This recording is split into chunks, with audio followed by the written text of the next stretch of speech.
एक युवक ने विवाह के 2 साल बाद परदेश जाकर व्यापार करने की इच्छा पिता से कही। पिता ने स्वीकृति दी तो वह अपनी गर्भवती पत्नी को माँ बाप के जिम्मे छोड़कर व्यापार करने चला गया और फिर परदेश में मेहनत से बहुत धन कमाया और वह धनी सेठ बन गया। 17 वर्ष धन कमाने में बीत गया तो संतुष्टि हुई और वापस घर लौटने की इच्छा हुई। पत्नी को पत्र लिखकर आने की सूचना दी और जहाज में बैठ गया। उसी जहाज में एक व्यक्ति मिला जो दुखी मन में बैठा था। सेठ ने उसकी उदासी का कारण पूछा तो उसने बताया कि इस देश में ज्ञान की कोई कदर नहीं है। मैं यहाँ ज्ञान के सूत्र बेचने आया था पर कोई लेने को तैयार नहीं है। सेठ ने सोचा, इस देश में मैंने बहुत धन कमाया है और यह मेरी कर्म भूमि है, इसका मान रखना चाहिए। उसने ज्ञान के सूत्र खरीदने की इच्छा जताई। उस व्यक्ति से कहा, मेरे हर ज्ञान सूत्र की कीमत 500 स्वर्ण मुद्राएं हैं। सेठ को सौदा तो बहुत महंगा लग रहा था, लेकिन कर्मभूमि का मान रखने के लिए 500 मुद्राएं दे दी। व्यक्ति ने ज्ञान का पहला सूत्र दिया, कोई भी कार्य करने से पहले 2 मिनट रुककर सोच लेना। सेठ ने सूत्र अपनी किताब में लिख लिया। कई दिनों की यात्रा के बाद रात्रि के समय सेठ अपने नगर को पहुंचा।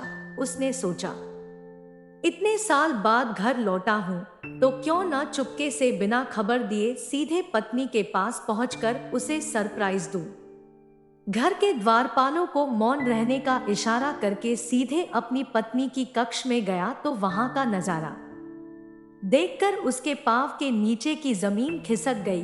पलंग पर उसकी पत्नी के साथ एक युवक सोया हुआ था। अत्यंत क्रोध में सोचने लगा कि मैं परदेश में भी इसकी चिंता करता रहा और यहाँ अन्य पुरुष के साथ, आज मैं दोनों को जिंदा नहीं छोड़ूंगा। क्रोध में तलवार निकाल ली।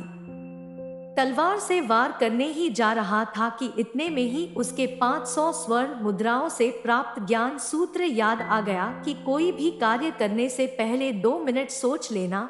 सोचने के लिए रुका, तलवार पीछे खींची तो एक बर्तन से टकरा गई। बर्तन नीचे गिरा तो पत्नी की नींद खुल गई।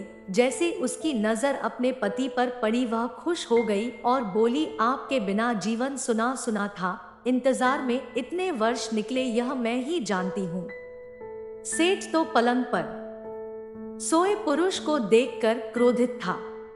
पत्नी ने युवक को कहा, बेटा उठ जाग, तेरे पिता आए हैं। युवक ने जैसे ही उठकर पिता को प्रणाम करने झुका, माथे की पगड़ी पैरों में गिर गई। उसके लंबे बाल बिखर गए। सेठ की पत्नी ने कहा, स्वामी यह आपकी बेटी है, पिता के बिना इसके मान को कोई आंच न आए, इसलिए मैंने इसे बचपन से पुत्र के सम्मान ही पालन पोषण और संस्कार दिए हैं।